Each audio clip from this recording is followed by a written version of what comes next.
This week, we got two great clips on cash flow, building wealth, and the real cost of owning a home when you're looking at building up assets and a future for yourself. So let's dive into this first clip. Most athletes, where they go broke, they buy their parents these homes, and then their parents are on the hook for maintaining it. Like a $2 million home that's a lot of property tax. You can't maintain that. So instead of doing that, what most athletes should do, they should take $2 million, instead of buying that home, go out, get an index fund, VOO. I think it's a Vanguard index fund, super safe, makes like 5-10% a year. Your parents should be able to make anywhere from $100,000 to $200,000 a year just for existing. Pretty sure mom and dad, I would assume your parents, or you guys, if you made $100,000 just for existing, I think you'd be okay. Or you'd think like, let's go. You'd be like, that's very nice. All right. So let's talk about the few key things he said there. One, he talks about athletes. You got a $2 million home. Yep. If you're doing that, it's too expensive to maintain. It says instead of buying a $2 million home for your families, you should invest in VOO, which is just the Vanguard S&P 500 ETF.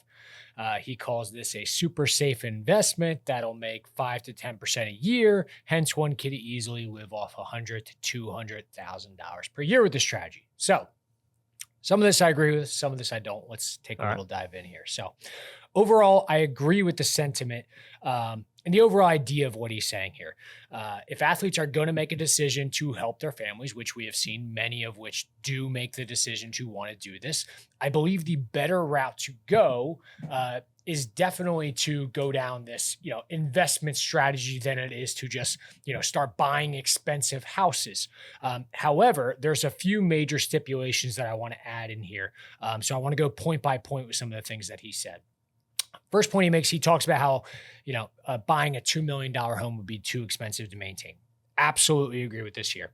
Median property tax rate in America is 1.31%, meaning that on a $2 million house, it would cost $26,200 a year, or essentially $2,200 every single month just to maintain that property.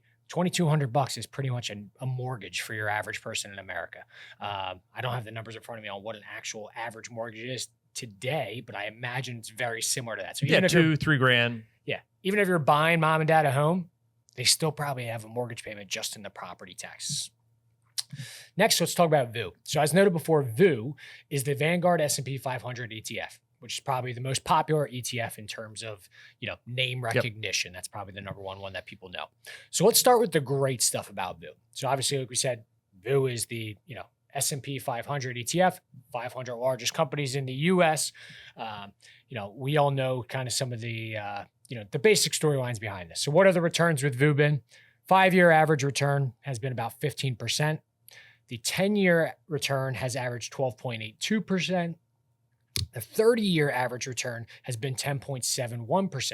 So sounds awesome, right? Sounds like everything he's saying is lined up. However, as many of our savvy investors out there know, long-term success in investing does not come without some major woes. Just in September of 2022, as many of you will remember, VOO had a drawdown of 25%.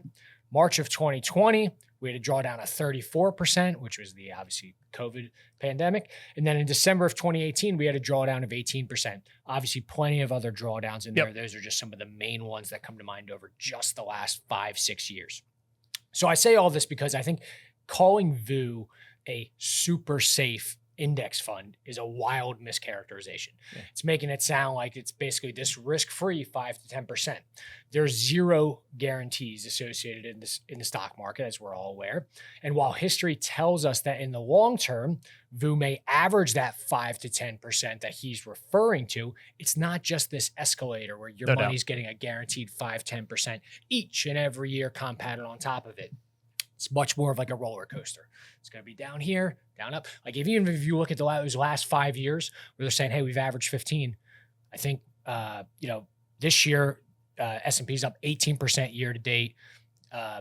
Last 2023, I think it was up 30 some percent. 2022 was down 18%. So it's wild ride. Yeah, it's not just this tiny little escalator, even though the average comes out to be that 5 to 10%. So, at the end of the day, it is a roller coaster, a lot of ebbs and flows, and you have to be able to handle that without panicking or making mistakes along the way. And the last point I want to make on this, I'm sorry, it's a bit of a long-winded response, but I think this is all important to get out.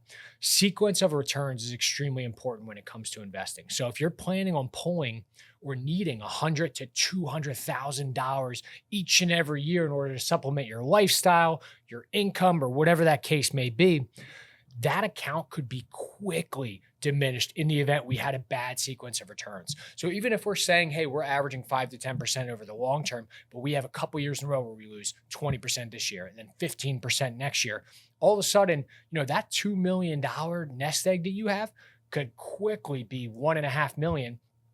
That happens over 3, 4, 5 years in a row. All of a sudden, we could be at the point where the returns we're getting are not outpacing the withdrawals, and hence eventually that money will run out. Yeah, and I love a lot of the stuff that conceptually that's out there of not buying long-term liabilities for athletes or high-income individuals where the income's going to be in a very short amount of time. The biggest issue I take with this is that he's saying, hey, whatever it returns, just take that money out. Like, that's just not realistic for that money to last 5, 10, 15, 20, 30 years. Mm-hmm. A more realistic withdrawal rate on that is more like the 4% rule. Yeah. When the 4% rule generally states that if you take out 4% of the account balance every year, you can navigate the ups and downs that you were talking about. So really that $2 million at the most before taxes, really like $80,000 is the upper threshold, not the $100,000, $200,000 that was talked about in this clip. Now, there's a lot of other ways you could take a look at it, depending on how long the person needs the money for, how old they are, so on and so forth. But generally speaking, the number you could safely take out without drawing that down is probably about half of what this individual was saying. But conceptually, probably don't buy long-term liabilities with short-term income flows. But the reality of the numbers he's talking about, a little bit of a stretch. Yeah, and the last thing I would add to this is, if you are an athlete, one of the biggest things that we see is like, hey, shout out to our friend Colin Thompson. His podcast called Not For Long. Yeah. And basically talking about how, hey, you never know when your career is done. So the importance of doing this type of strategy versus buying all these expensive houses for family members is that, hey, if all of a sudden your career ends, like if you have this nest egg, that's liquidity for you. If you have all these different houses, like who knows what's going to happen in the real estate market? Who knows if you're going to need to try to fire sale things? You could lose 20, 30% easily on that. Whereas, if you have this a bit more liquid in the event of emergency, something that you need access to, you can quickly do so. No doubt. So also, let's move on to the next clip here. And this one is kind of builds on that from cash flow, future savings, and investing. So let's dive into this one. Dude, the cash flow is great. True wealth is built through appreciation. You only worry about cash flow when you're old and wanting to retire. But if you look at how you make money, how do you make money with business? You build something, you sell it. Ask any tech guy, right? They're not building a cash flow business that's going to bring in a couple $1,000,000 a year. They're looking for $100+ million exit. You talk to a 30 or 40-year-old investor and they're like, I want the cash flow. And you're like, why? Like, why aren't you trying to double your money every 5 years and do that over and over and over and then try to move it into a cash flow asset? Because your return threshold is going to be much lower. I thought it sounded cool to have cash flow when I was younger. When we built St. Archer, we made zero money, but we sold it for an astronomical amount. And when that happened, I went, it's all about equity and exits, not about cash flow. I love this take, right? Because there's so much stuff out there on X about dividend investors and monthly cash flow and buying rental properties and having stuff flow in. But the reality is, as this clip points out, if you can build equity and have it compound and double your money every few years, probably not every 5 years, probably a bit of a stretch, and you're probably not starting a tech company. Yeah. But if you're investing in VOO, the Vanguard S&P 500, if you're investing in the technology sector, a diversified portfolio, it is realistic every 7 to 10 years, historically speaking, to double your money if it is in growth-oriented portfolio, probably not a dividend and cash flow oriented portfolio. So I love this idea of while you're young, while you're in accumulation phase, you need and you want growth. And then at a later point in time, then you can shift to dividends, then you can shift to income, then you can shift to a cash flow plan once you have accumulated that amount of assets. Now, I have a few other thoughts, but what's your take? Yeah, no, I agree and disagree with some points. I think this is kind of like one of my frustrations with like the guru world in general is like, they associate hey, what's good general advice for your average person with like, hey, here's what the top 1% of 1% of Yeah. tech business owners are trying to do. And it's like, yeah, I understand you have to be a very special kind of person to be able to pull off kind of what he's talking about where, oh yeah, you could just keep doubling your money every 5 years. Oh, when you say it like that, it sounds awesome, Easy right? peasy, right? Yeah. But I think, like anything else, I think there's a healthy balance. I think building equity, like how you're talking about, diversify portfolio, or whether you do that through a business, whatever the case may be, that is obviously one part of it. I think focusing on cash flow is also important because at the end of the day, for most people, you're not making so much money that you can't be worried about cash flow, right? For No doubt. most of us, No whether doubt. it's in your business, in your personal life, Got to cover your bills. you got to cover your bills. Yeah. You got to be able to make ends meet. So I think, whether that's whatever the case may be, I think cash flow definitely has an important component. It's not something that should be completely, diminished to be like, I'm all in on the equity side. But I think it's just a healthy balance. Yeah, and my take is as long as you can pay your bills, you can enjoy your lifestyle. If you were young and you have 10, 15, 20 years to grow, you got to be growth oriented. Right? We were just working on a plan for a client of ours and looking to retire a little bit early and wants to know like, hey, how can dividend and real estate be involved for this 20-year growth plan we have before they retire in 20 years versus a more diversified growth-oriented strategy.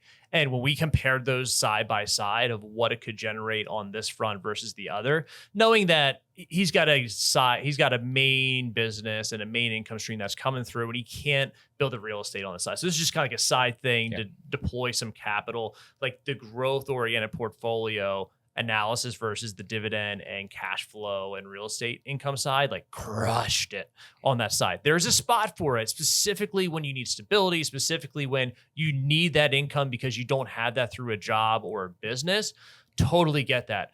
But when you were young, you got time to roll. You got to have appreciation. You got to have growth, and it is going to outpace the income-oriented strategy. Now, listen, you're not going to sell a business for a couple $100 million for most people out there. If you are, I hope you do, and I hope you crush it. And you're not going to multiply your money fivefold or two. It's going to be double your money every 5 years. Probably not going to happen unless you have a very unique skill set to do so. However, you can do it on a little bit of a longer time frame. You can take this general concept and apply it if you have 10, 15, 20 years to grow your assets like most of our generation does. Absolutely. And, when you were just talking there, the one thing that stuck out in my mind was, we always talk about, in this subset of finance Twitter, right? There's like the dividend army people, and then there's just the real estate gurus. All these kinds of people, right? Don't forget your tech bros and your Bitcoin bros. Everyone, right? But, there's this subset that's specifically these, dividend cash flow guys that are like, oh, it's all about the dividend. Like, don't buy the VUs, the ETFs, these kinds of things. And it's like, hey, we just went over the stats of VU in our past clip, talking about, hey, we're averaging 5, 10, 15% a year.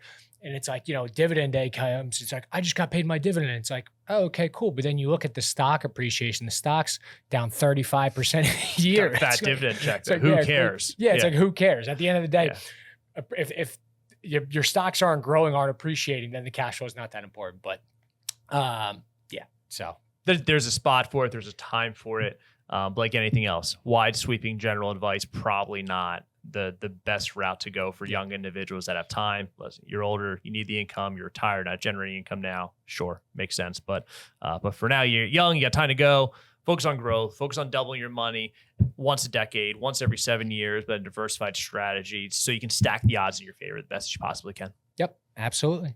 Well, appreciate you guys sending in these clips this week for us to chat about. As you come across more, send them in. Love to get our takes and our opinion on them. But until next time, catch you guys later. Thanks, guys.